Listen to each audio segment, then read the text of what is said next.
So students, I have been working on my community portrait of this person, Paul, and I have been drawing him as best I can in my grid, going box by box, using the picture from the slideshow. And I'm looking at it, and it's looking like a pretty good representation of him there. So now that I have this line drawing him, I didn't put in any value. When I have this line drawing, what I'm gonna do is take my eraser when I feel like this is a really good representation. And if you were you, then I would ask you to get my approval before you do this next step, because we just wanna sort out and make sure that it looks as best like we can of that person. So once you get that approval, the next step is to take your eraser and erase these grid lines through your drawing, like so. And I'll just erase this one. And I know it seems counterproductive, like Mr. Matthews, but I drew all that stuff. Those lines are just to help us get what this person is gonna look like. We're gonna do all the rest, the shadow, the shade, right after we erase these lines. So that is our first step. Well, our second step. Our first step is to, third step actually. First step was to draw the grid. Second step is to follow the grid in the image after choosing a person, and then drawing in the lines that we see. So I'm just erasing these lines.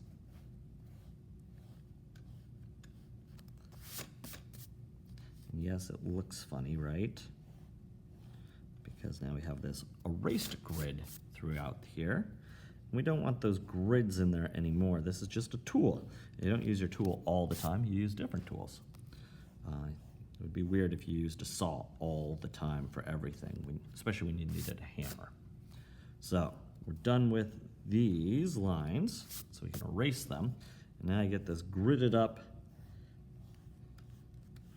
picture of this guy. It looks like he's sort of behind a fence or something. Okay, so I have this now, and now it looks weird, right?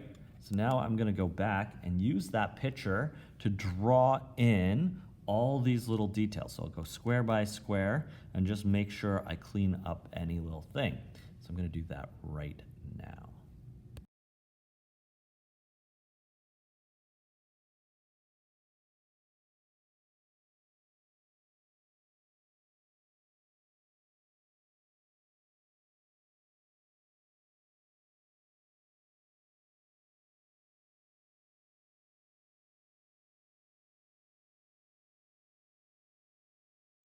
All right, students, so I went back in and drew all those little areas for Paul and where it was. And then the next step I started working on, and that was putting things in the background that has to do with Paul, the person I'm drawing.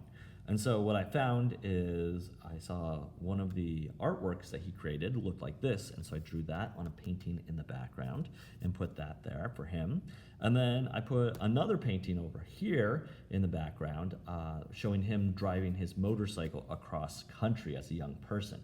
So I'm using the background and these images to help tell the story of Paul, and this is what makes it a narrative portrait.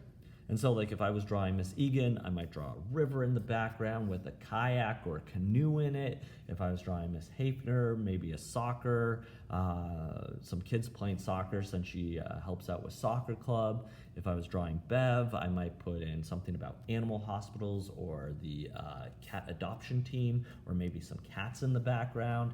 If I was drawing, let's see, Elaine, I might put in something about computers and graphic design, maybe even a golf course, because that's something she's into.